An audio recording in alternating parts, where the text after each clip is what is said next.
let's be facile because we're running Agile. We don't need a plan because we're flexible. This comes up a lot, and they're right. There are no rules. There are only principles.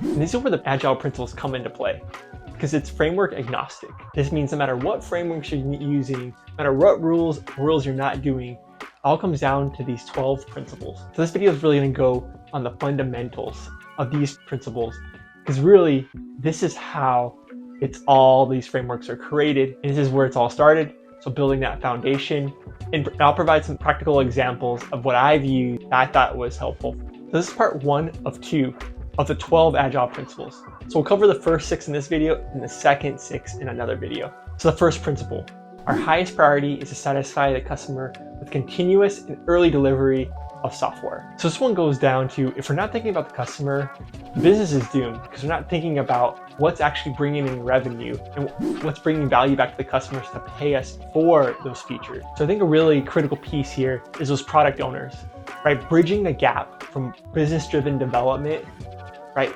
in the minds of the customers to the development team, so they can understand how it ties back to some kind of customer goal or some kind of customer outcome. Principle number 2, welcome changing requirements even late in the development cycle. Agile processes leverage change to bring a competitive advantage for your customers. These statements give traditional program managers heart attacks, because scope is usually fixed. You're having to juggle between people and time all the time. This is where Agile is a little bit different. It actually fixes time and people, and you're only juggling with scope. So you have 1 variable versus 2 variables. So scope is always negotiable in Agile, right? So you can still continuously prioritize new features that come up from the customers if they're of higher value than what you've already had planned. Let's take the iPhone example. Especially when COVID hit. Think of pre-COVID, what that backlog and requirements look like. There's probably nothing involved with COVID tracking or facial recognition with masks. And all of a sudden, hey, market changed. Customers were expecting different things. And so being Agile, you're able to say, hey, let's add some new features, tracking COVID or facial recognition. You can use it with a face mask, right? So it could be reprioritized with the other features that might have been maybe in person or in office features, right? Maybe that it's not relevant anymore. And so are you going to continue down the same path? You can also say, well, we could still be flexible with program management. And that's true. What kind of processes, what kind of paperwork, what kind of discussions, approvals do you need to actually do that? Principle number 3, deliver software frequently from a couple weeks to a couple months. The preference on the shorter time scale.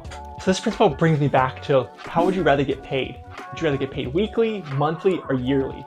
I always ask that in my classes, and the responses are mostly weekly, right? Because you can use that money to make more money, right? Opportunity cost, receiving that dollar to spend it on other things, right? Investments or yourself or just relaxing vacation, versus the longer time periods, like a month or a year or 6 months. There has been some people that said, hey, you know what? I'd rather have it a month, maybe not a year, but maybe a month, because it helps me budget so I don't spend it all. I mean, that's a valid excuse. So if that's either that case, hey, completely understand. But really the idea here is delivering as fast as we can so we can show value, we can get feedback, and we can iterate and we can change as quickly as possible, bringing value back to the customer on what they want to see, on what they want to look at, and what brings value to them. So again, it brings it back to your business. Principle number 4, business people and developers work together throughout the development of this product or project in non-software related teams.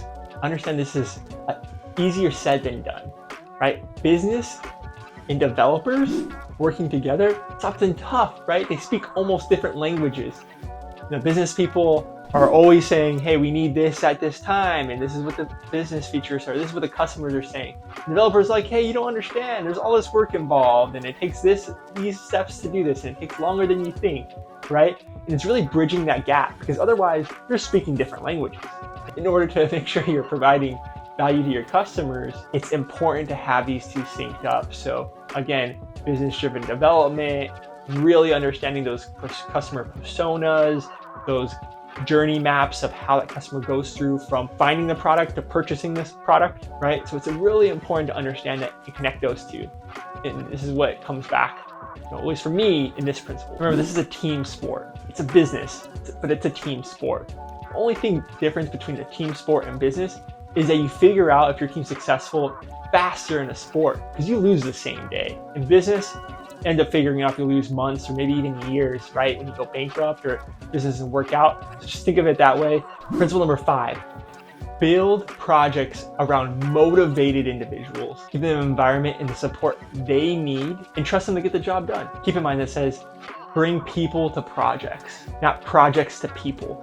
Really important distinction here. This is an important distinction because we really want teams to work together for longer periods of time so they can understand each other's strengths and weaknesses and build better products in the end. And that's why there's a big distinction there, because you're bringing people to projects, you're most likely configuring new people to these projects, right? New teams, versus you have the same team and you're bringing work to them. So bringing work to the same people who've worked together. In the end, we got to give them trust to get it done. So basically what this means is we can't micromanage, right? No one likes getting micromanaged. And this means giving the employees autonomy, but also accountability, right? They are still accountable for the work they commit to. And if you're in Silicon Valley, you're probably giving ping pong tables and snacks and happy hour on weekends as well.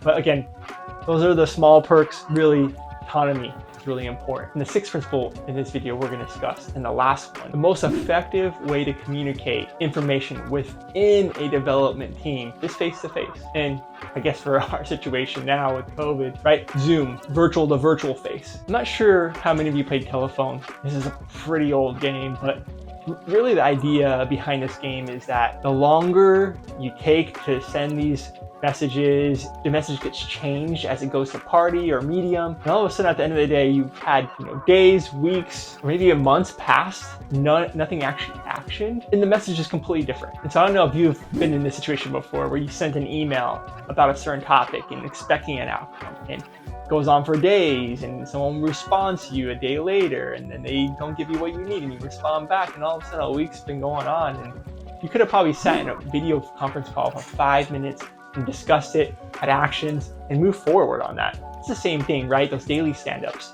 right? There's 15 minutes every day to have that conversation, figure out what you need to do, and move on with your life. Hope these analogies help you as much as it helped me for the part 1 of these principles. We'll go over part 2 in another video.